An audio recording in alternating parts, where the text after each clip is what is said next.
Ассаламу алейкум, Достарем, всем большой привет!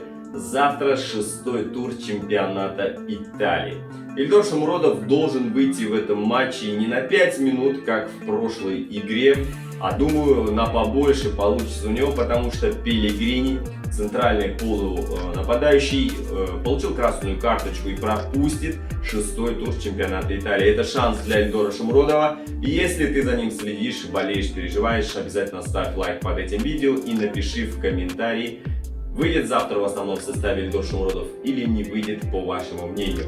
Завтра принципиальная игра. Это первая такая серьезная проверка Жозе Мourinho, потому что играют они с Лацио. Это тоже римский клуб, это будет римское дерби, постоянно противостояние между, грубо говоря, горожанами бывает в этих матчах. И завтра такое же противостояние ждет нас в 19:00, шестой тур чемпионата Италии.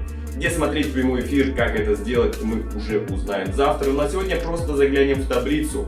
Рома победила 4 игры из 5, одну они проиграли, сейчас 12 очков на 4-м месте находится. Лацио в свое время, получается, сделала 2 ничьи, 2 поражения и победа. То есть у Лацио 8 очков, и они отстают на очень много от Ромы. Целых 4 очка. То есть даже победа Лацио в завтрашнем матче не дает им преимущества над командой Жозе Мourinho. Ильдор Шамуродов пока еще не забивал в чемпионате Италии за римский клуб. У него 2 ассиста. Это очень хорошо. Но хочется, чтобы Ильдор уже забивал на самом деле. И завтра будем болеть изо всех сил. Матч будет не поздно. Можно хорошо его, в принципе, в воскресенье посмотреть.